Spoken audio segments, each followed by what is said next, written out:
Hello, my name is Briar. At my graduation, my parents told me to just wait, that they had something big planned.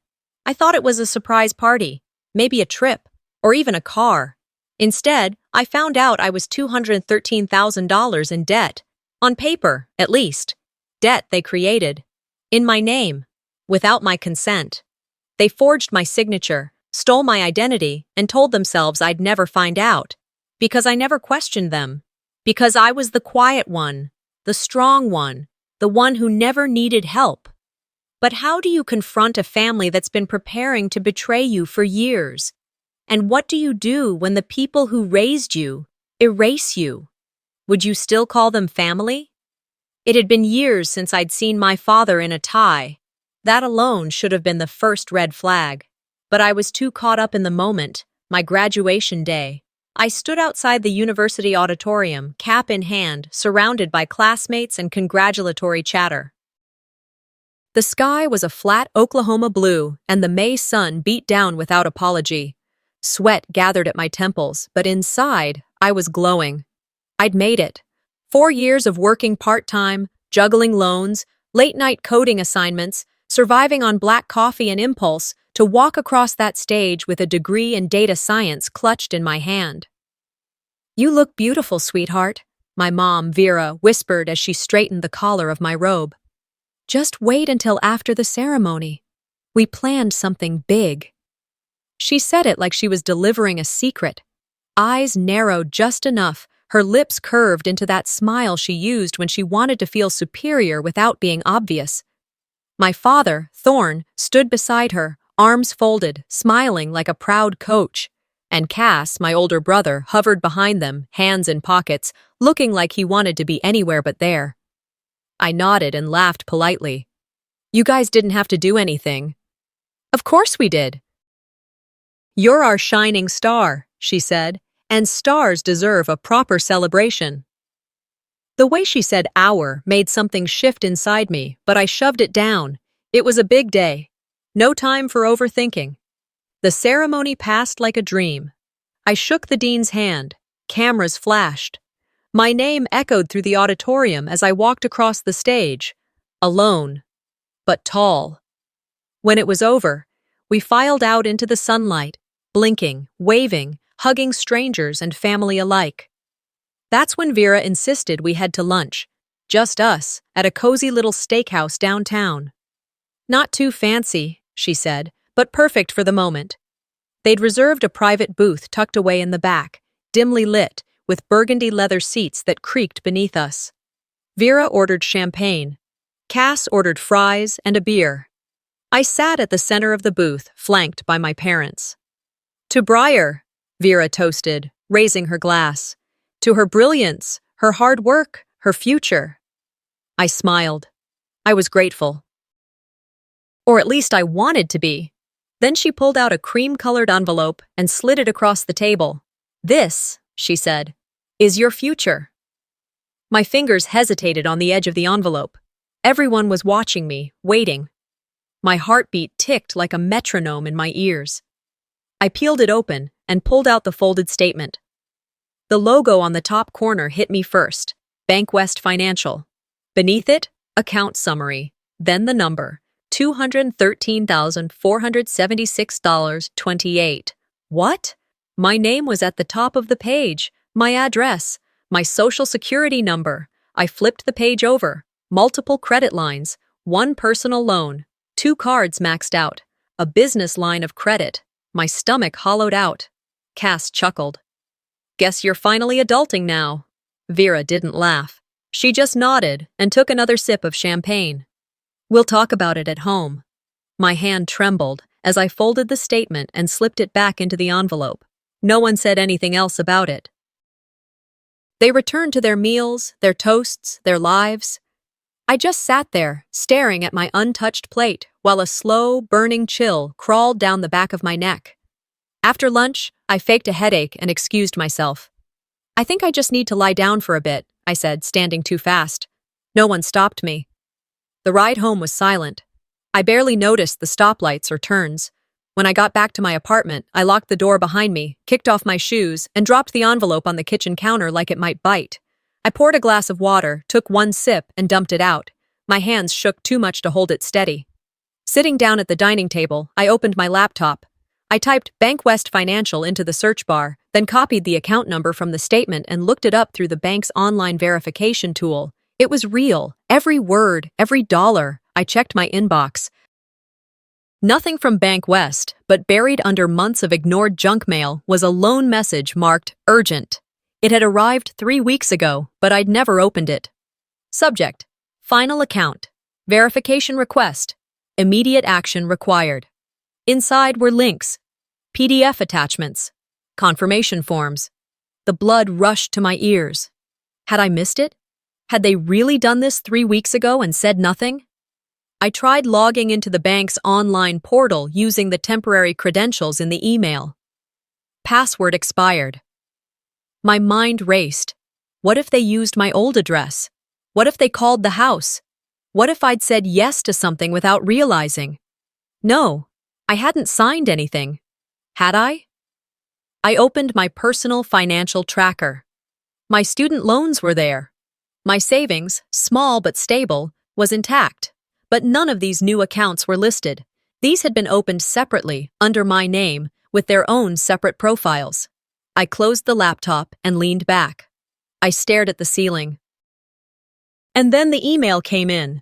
The subject line was simple: Final notice before collections, account under your name. I opened it. There it was again. The debt, the account number, my name. I blinked, exhaled slowly, then whispered, "What the hell did they do in my name?" I didn't sleep. I laid in bed with the envelope still sitting on the nightstand like it was radiating heat.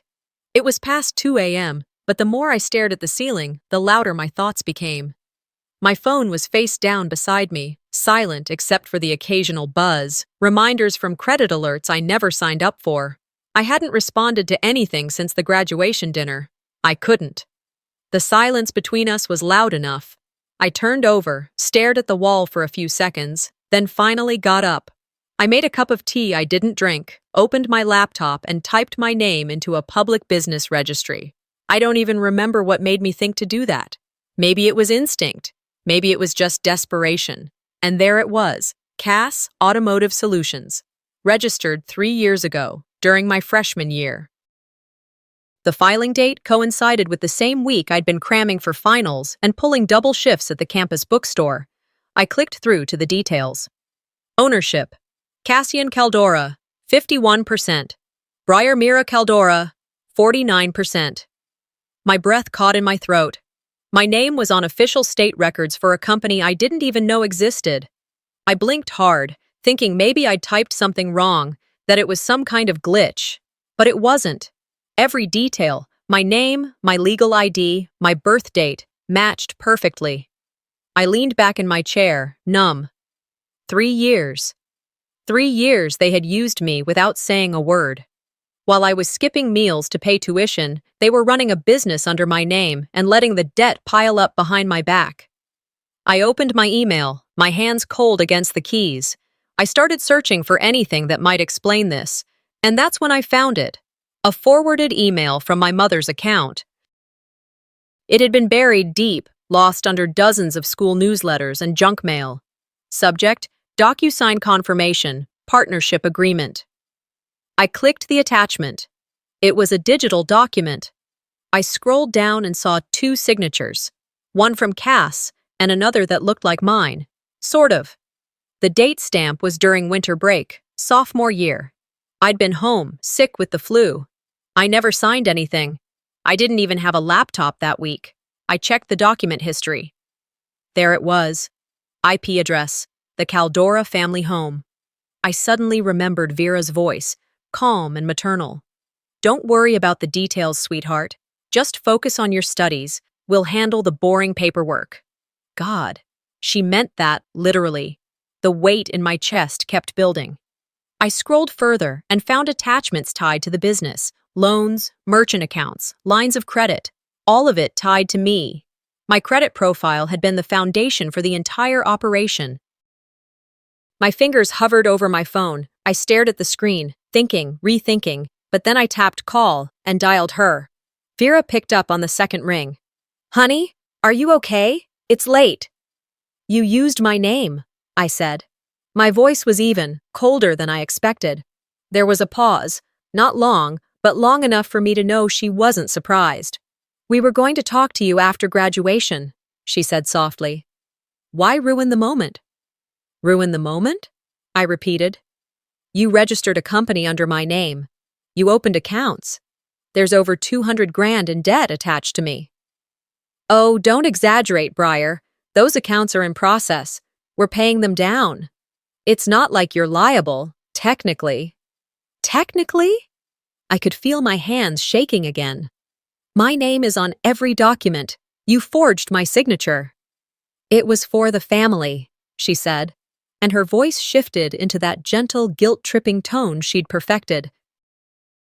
You always say family comes first. Don't twist my words.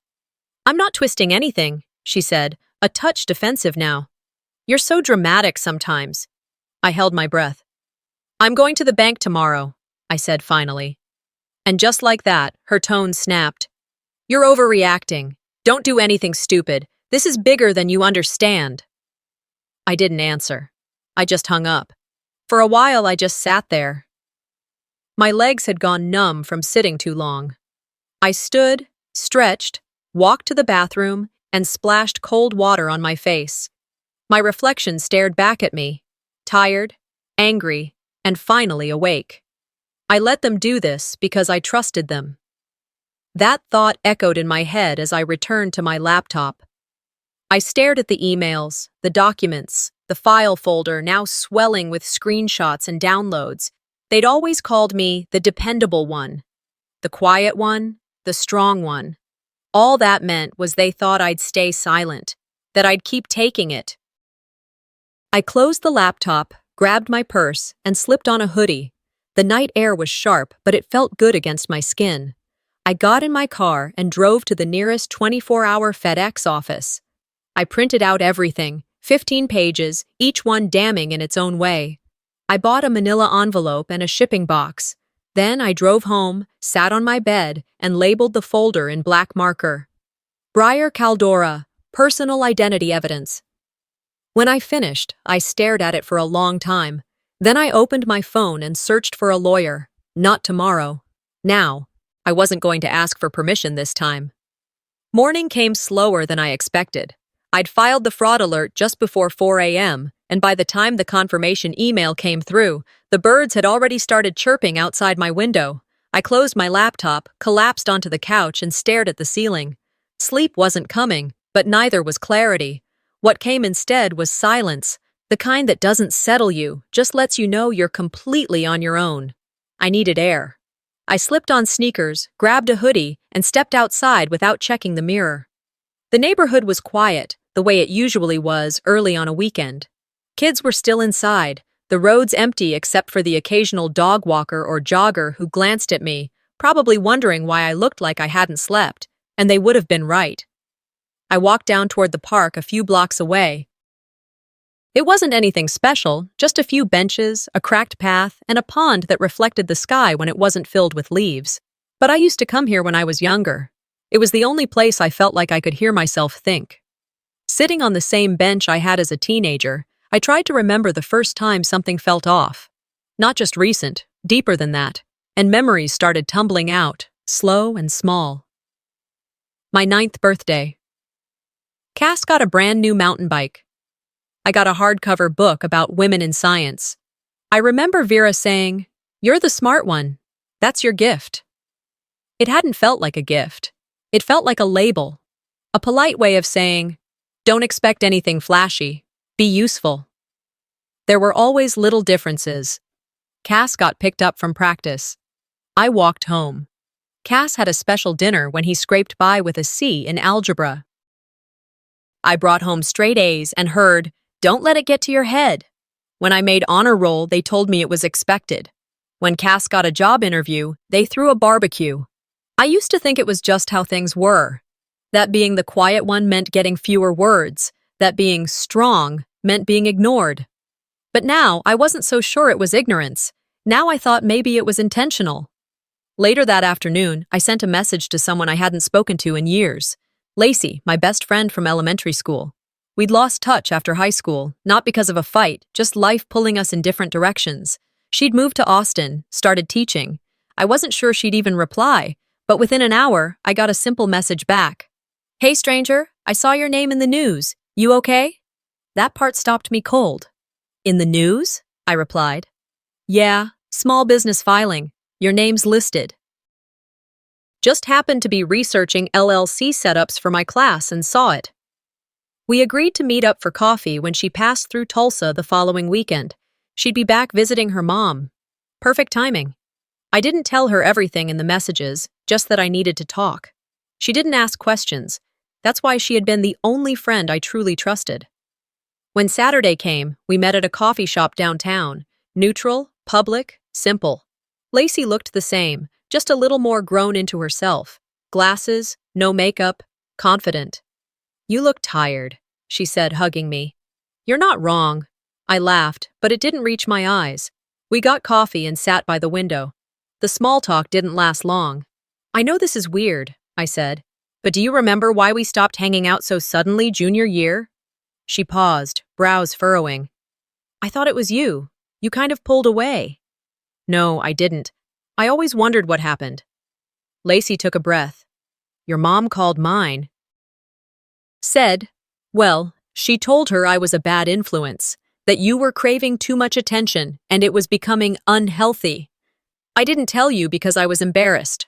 I thought maybe she was right." I stared at her. The coffee cup felt too warm in my hands. "She said that?" Lacey nodded. "I figured you knew. She was really convincing. Sounded like she was worried about you." I shook my head slowly. "I didn't know. But it makes sense now." So even that was manufactured. Controlled. Even my friendships weren't really mine.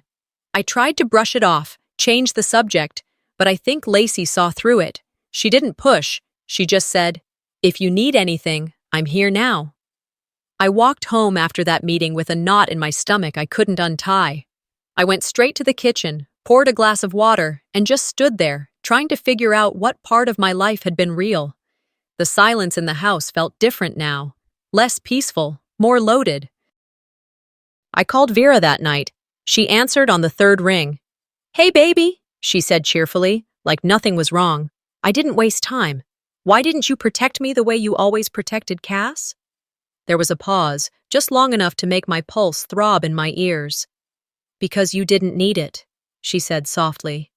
"You've always been stronger than him, Cass. He's not built for stress. You are." I let out a breath that felt like it had been stuck in my chest since childhood. "No," I said. "He's not fragile. He's irresponsible. And I'm just the one you knew wouldn't fight back." Vera didn't respond right away. "That's not fair, Briar." "But it's true," I said. "You used me because I was convenient, not because I was strong." Click. I didn't realize I'd hung up until I heard the silence. That was when something shifted inside me. I went to my bedroom, pulled out every file I had, school records, job letters, scholarship notices, and started a new file folder next to them. I labeled it with a single word. Evidence. Emails. Screenshots. Bank notifications. PDFs. Copies of everything I could dig up on the company I never owned. The debts I never approved, the signature I never gave. I opened a new document and started typing everything I remembered, every moment, every phrase, every gut instinct I'd dismissed. I wasn't documenting to make a scene. I was building a case.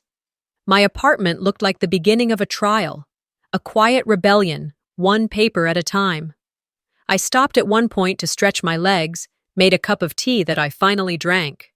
As the steam rose from the mug, I stared out the window, watching the city wind down. Street lights flickered on. Porch lights glowed across the neighborhood. I'd never felt more alone and more certain of what I needed to do. Back at the computer, I opened a government fraud reporting site and filled out every field with care. Date ranges, names, documents, contact information. When I reached the final screen, my hands paused over the keyboard. The last box said, "Additional notes or statement." I typed, "I am not the one who needs protecting anymore." Then I clicked Submit. It had been a full day since I filed the fraud report, but the adrenaline still hadn't worn off. The rush that came from finally saying no, from stepping away from being the family's safety net, left something hollow in its place. Not fear, not exactly, something colder, like standing in a burned-out room, realizing for the first time that the fire had started long before the smoke ever reached you.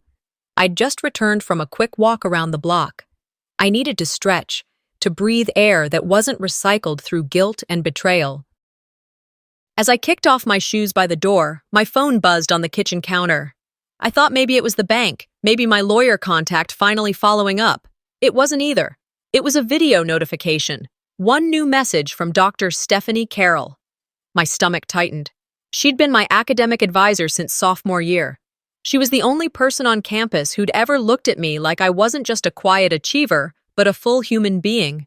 She'd been there through the late nights, the burnout, the semester when I nearly dropped out after my part-time job cut my hours. And I hadn't heard from her once since graduation. I opened the message. Her face filled the screen, smiling warmly. "Briar," she said, her voice soft but strong. "I just wanted to tell you how incredibly proud I am of you. You've amazed all of us, and not just with your grades or your projects, but with your heart, your integrity. You've earned every bit of this day. Be proud of yourself."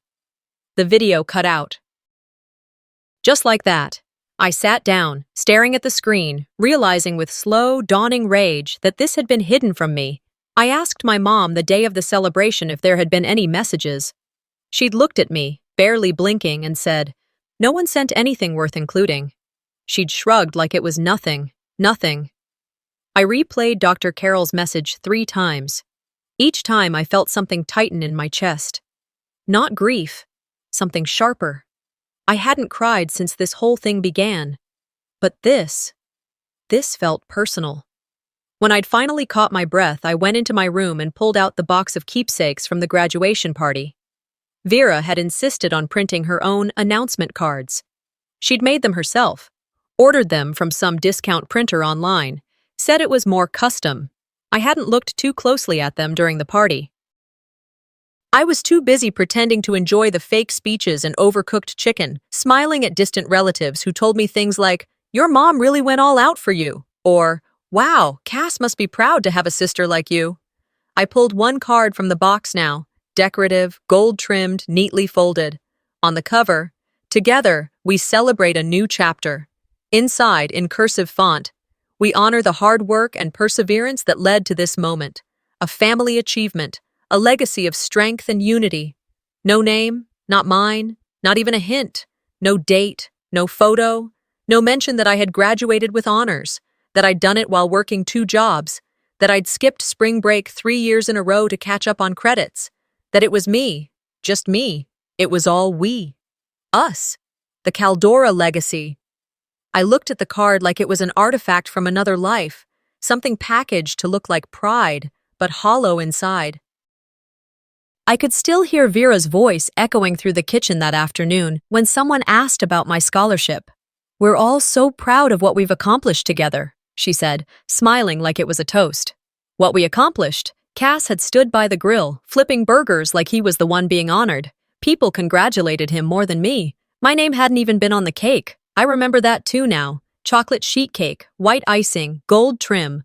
Written across the top, "Here's to the future." Generic, like a slogan for a company retreat. Not a single thing in that party said Briar. Not the banners, not the playlist, not even the framed collage Vera had made. It had more pictures of Cass fixing his truck than of me studying or attending events. I was a supporting actress in my own celebration. And suddenly, it all made sense. It had never been about honoring my achievement. It was about controlling the narrative, about showing the world that they had produced something valuable. I wasn't the star. I was the product. A polished version of success they could point to and say, "See what we did." I wasn't angry anymore. I was done. I grabbed a pen from my desk and returned to the invitation. I crossed out the word Caldora wherever it appeared. The front cover, the inside message, the return address label. Then I flipped it over and, in bold capital letters, wrote my name across the back. Breyer. No middle name, no last name, just me. I whispered the word out loud, like it was a spell. Breyer. It didn't feel bitter. It felt earned. I set the card down and opened my laptop again. I changed the name on all my email profiles, unsubscribed from every family group thread, and opened a new document. The header read, "Reclaiming what's mine." And in the first line I wrote, "They used me to build something for themselves. Now I'm building something for me." I started with the one thing they never thought I'd touch, their lies on paper. While they'd spent years building an image of control, carefully stacking pride on top of secrets, I sat on my living room floor that night surrounded by documents, a laptop, and a growing sense of resolve. The clock read 11:17 p.m., but I wasn't tired. I was methodical, focused. The emotional wave had passed, leaving me with something sharper. Not revenge, clarity. I began sorting everything: digital copies of business registrations, loan agreements I never saw, emails that made me feel like I was living someone else's life. I printed every page and stacked them in order by date. I highlighted anything that smelled like forgery, especially the signatures. Mine never looked like that, not on paper, not in real life. Halfway through printing, the hum of the machine suddenly sounded like a heartbeat. Constant, unbothered, steady. The exact opposite of what I'd been for weeks. By 1 a.m., I'd labeled 4 folders: legal, financial, personal, and evidence. And then I did what I should have done months ago. I picked up my phone and dialed the number listed on the Federal Trade Commission's identity theft hotline. It rang twice before a calm male voice answered. "Identity theft reporting. This is Jacob. How can I assist you tonight?" I inhaled slowly. "Yes, I believe I'm a victim. My name is Breyer Mira Caldora, and I didn't authorize any of this." That was the beginning of it. The part where I stopped hoping someone else would fix it. The part where I stepped in for myself. Jacob was patient. He asked me to describe the issue in detail. I told him about the fake business filing, the forged loan documents, the way I was used to prop up someone else's failing dream without my consent. I didn't mention names yet, but he took notes and said I was doing the right thing. He gave me a case number, explained that accounts connected to the fraud would be frozen for 30 days pending investigation, and recommended contacting the banks directly. I thanked him and hung up. It was almost 2:30 a.m. when I opened my laptop again and pulled up the main email from the bank tied to the biggest debt. I typed out a message requesting full transaction histories for every account linked to my name.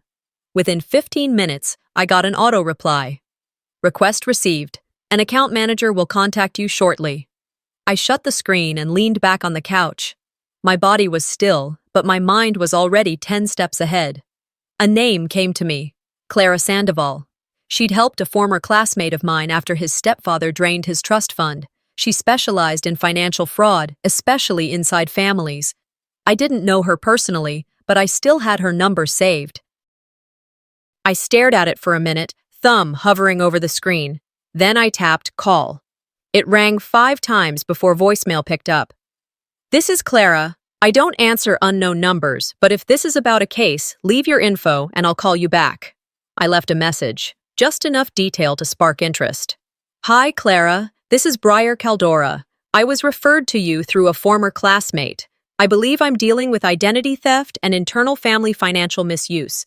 If this is something you handle, please call me back. I have documentation and an active fraud report number." I hung up, set the phone down, and didn't expect a reply until later that week. She called back in the morning. I was pouring coffee when her name flashed across my screen. I picked up instantly. "Breyer?" Her voice was clipped, confident. "Yes, thank you for calling back. Let's talk. I've got an opening this afternoon if you can be in my office by 3 p.m. "I'll be there." At 2:30 p.m., I walked into her office building, a modest, 2-story structure tucked into a quiet commercial park on the west side of town. No fancy lobby, no receptionist, just a plaque on the door that read, "Clara Sandoval, Esq." Financial abuse, identity theft. She opened the door herself. Mid-40s, short hair, suit with no tie, and eyes that didn't miss anything. She motioned for me to sit across from her desk. I laid the folders on her desk. I organized them by category. She raised an eyebrow. You're more prepared than most of my clients. I didn't have a choice. Clara opened the folder labeled legal and began skimming. She didn't speak for 10 minutes, just flipped, scanned, nodded. When she looked up, her tone had changed. This is more common than you think, especially when it's family. That doesn't make it feel any less disgusting. No, it doesn't, she said, but it does make it actionable. You've got a clean trail, digital footprints, dated documents, and more importantly, bank cooperation. She leaned back in her chair. They didn't just abuse your trust. They committed fraud, plain and simple. If you want to file, I'll support it. Would it lead to criminal charges? If it goes that far, yes. But it starts with a formal letter of legal intent, a demand for acknowledgement, correction, and restitution. I nodded slowly. Let's start there. She drafted it within the hour, handed me a printed copy, and asked for my approval before sending. Subject: Notice of legal intent, unauthorized use of identity and credit. The letter outlined the specific actions taken under my name, referenced my FTC case number, and requested written acknowledgement within 7 business days. It wasn't threatening, it was legal. I read it twice. Send it. That night, I forwarded the same message to my family. No explanation, just the letter, and one sentence from me. You used my name without my consent. I'm taking steps to recover it. I hit send, then turned off my phone. 15 minutes later, the messages started. First from Cass. What the hell are you doing? Then a second. Are you really going to drag us through the mud like this? I didn't answer. Vera called twice. I ignored both. She left a voicemail, her voice cracking like a mom in a movie pretending not to be the villain. You're tearing the family apart, Briar. I listened to it once, then I deleted it. And not because it hurt, not because I was second-guessing, but because I knew the truth now. The only thing I was tearing apart was the illusion. Cass's message came in just before sunrise. I'd been staring at the ceiling in a quiet that didn't feel peaceful, just necessary. The room was dark except for the faint blue of my phone screen lighting up the corner of the nightstand. I didn't need to read the message twice. You're ruining everything. It was just a name. I didn't respond right away. I didn't throw the phone or cry or even flinch. I just let the words sit there like a sour taste in the back of my throat. I was tired of reacting, tired of being the one who made things easier. So instead, I opened my notes app and typed out one sentence. That name's about to ruin you back. By mid-morning, I was back in Clara's office, sitting across from her with the kind of calm that only comes from knowing you're done begging people to see what's right in front of them. She was reviewing the paperwork we'd compiled together over the past few days, emails, notarized bank letters, the fraud alert confirmation, and the FTC case documentation. A tight, silent rhythm of movement, page, pen, paperclip, scan. You ready? Clara asked, eyes sharp behind her glasses. I nodded. Yes. She handed me a pen. Once we file this, they're going to get a call. Not from you, from a federal investigator. My hand didn't shake as I signed. Clara gathered the documents and slid them into a large, sealed envelope. This isn't revenge, she said quietly, echoing the exact thought I'd had a few nights ago.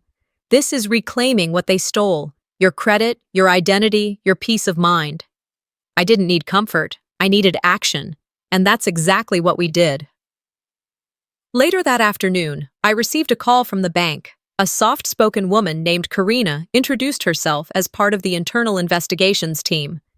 We're reviewing your case, Ms. Caldora, she said. We'll need to verify some details before we can proceed with a full account freeze. I'm ready. Over the next 30 minutes, I walked her through each transaction I hadn't authorized. I explained how I was out of state during several account openings, gave her timestamps, shared screenshots of IP logs, and forwarded everything Clara had prepared. Karina listened without interrupting. When I finished, there was a pause on the line. "This isn't the first time I've seen something like this," she said carefully. "But your documentation is unusually clear. I've flagged all linked accounts for investigation. As of this moment, you're no longer considered liable for the charges." "Thank you," I said, letting out the closest thing I'd felt to relief in weeks. But it didn't last. That evening, needing some kind of grounding, I decided to visit the one person in my family who never made me feel small, Grandma Eudora May. She lived on the edge of town in a house that still smelled faintly of lavender and old hardwood. She opened the door before I even knocked, as if she'd been expecting me. "I heard you might be coming," she said, pulling me into a hug. We sat at her kitchen table, the one with the scratch across the middle from when Cass tried carving his name into it back in 5th grade. She poured tea, pushed a plate of lemon cookies toward me, and just waited. "I filed it," I said after a while. "The legal complaint, the fraud report, everything." She didn't look surprised. She nodded slowly, eyes kind but tired. "Good, you had to."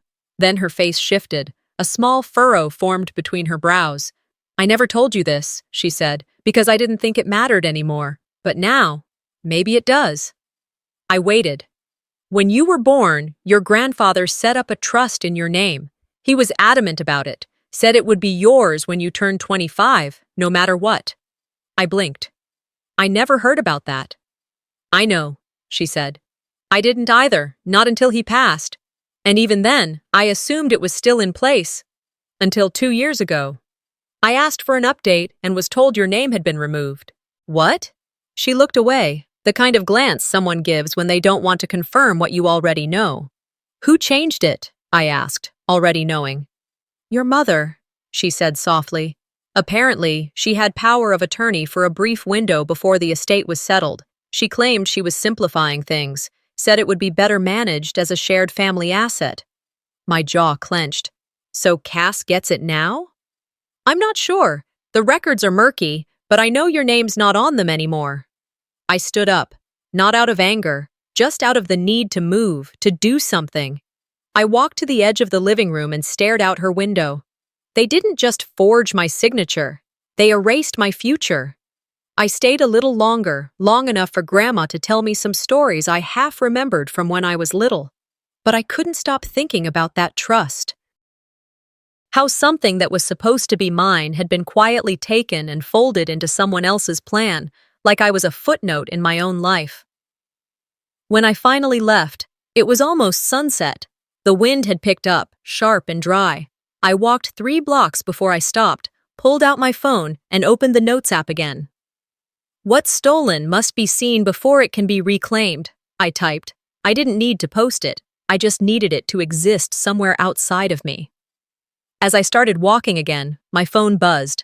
"Cass." Another text. "You're ruining everything. It was just a name." I stopped under a street lamp and stared at the words, shaking my head. This was what it had always been. Excuses. Minimization. The suggestion that I was overreacting to something small. Just a name. I typed 1 line and hit send. "That name's about to ruin you back." I slid the phone into my pocket, turned the corner toward home, and didn't look back. I didn't sleep that night. I didn't even pretend to try.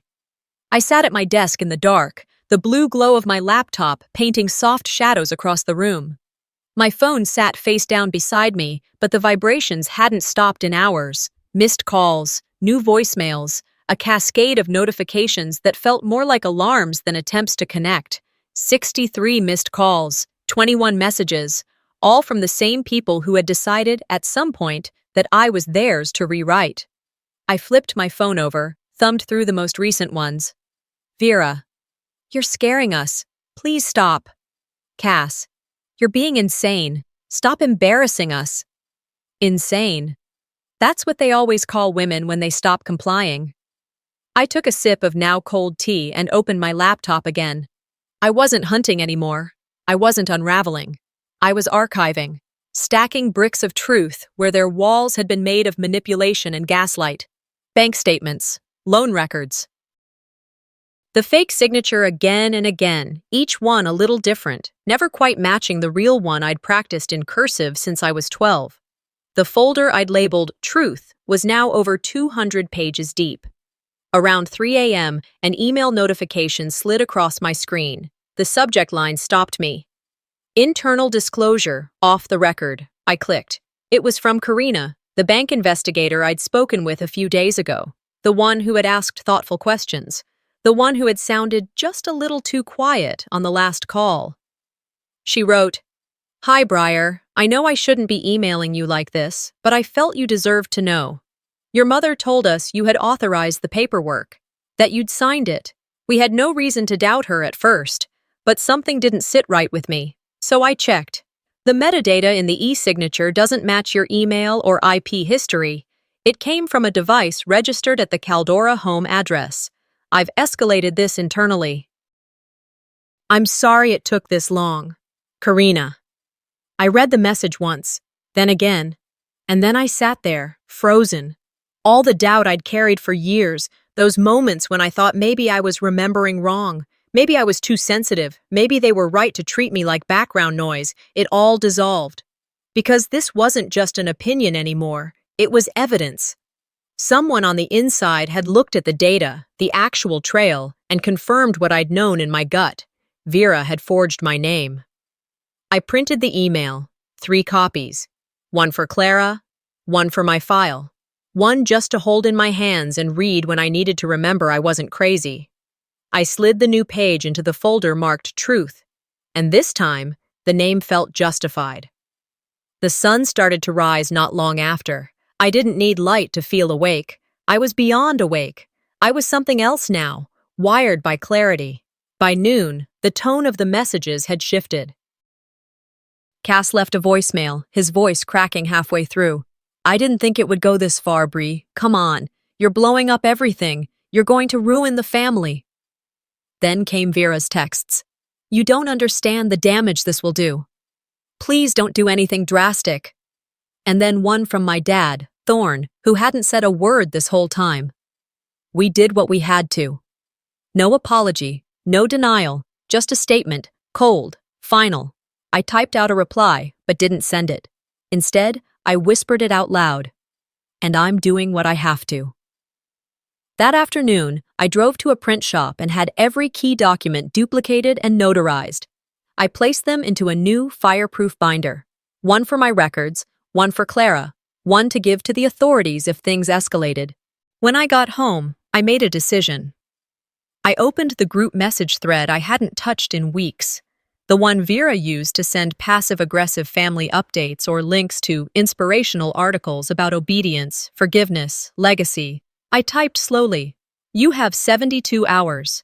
If I don't receive full written admissions and an acknowledgement of forgery, the documents go public.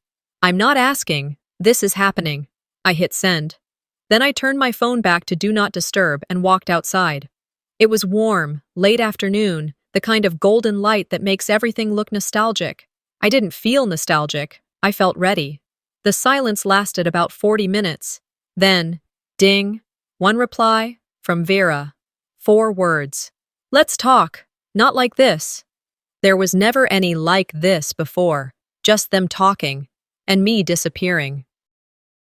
So when Vera finally messaged back, pretending that this situation, this fallout, had somehow mutated beyond her comfort zone, I didn't take it as an invitation for reconciliation.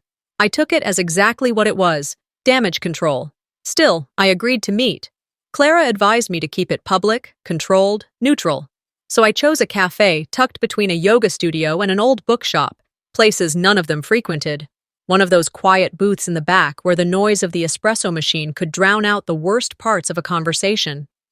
I got there 15 minutes early. I brought the folder, the one labeled Truth. I wasn't there to argue. I was there to finalize something. Not in a courtroom, not with screaming, just quietly. Like a ledger finally balancing itself. The place smelled of cinnamon and roasted beans. The barista gave me a curious glance when I ordered hot water with lemon, but said nothing. I found the booth and sat facing the entrance. That was deliberate. I let them walk in and see me already seated, composed, ready. Cass showed up first. He looked different, not thinner exactly, but drained. The kind of hollow that doesn't come from skipped meals, but from truth catching up with someone who's spent years running from it. He slid into the booth opposite me without saying a word at first. Then, without warning, his voice cracked. "I messed up, Bree." I said nothing. I didn't know what Mom was doing. Not exactly. I knew she had your info, but I thought you'd approved it. She said you did. You thought I approved a $200,000 loan under my name and just forgot? He flinched. No, I just thought you were okay with it. You always are. You never complain. You figured wrong. He nodded, eyes welling up. Everything was falling apart. My shop was barely making rent. Mom said you'd be okay. Said it wouldn't really touch you. She promised it was temporary. I leaned back. And that was enough. A promise from someone who lies for sport? He looked down at his hands. I was scared. I was ruined, I said, voice steady. You were scared. I was sold. Cass wiped his face with his sleeve. I'm sorry. I believed he was, but remorse doesn't undo damage, and sorry, especially from a Caldora, doesn't come with repayment. I'm not here for your apology, I said. I'm here so you see the paperwork. He didn't respond, just sat there, small in the seat. Vera arrived 12 minutes late. She walked in like nothing had happened, heels clicking, blazer crisp, face perfectly set. She carried no purse, no documents, just herself. She always traveled light when she wanted to control the conversation. She sat beside Cass, placed one hand on his arm. Hi, sweetheart, she said to him first, then turning to me. Briar. Vera, I replied, refusing to give her the title she never earned. She smiled tightly. Can we not make this adversarial? I'm tired.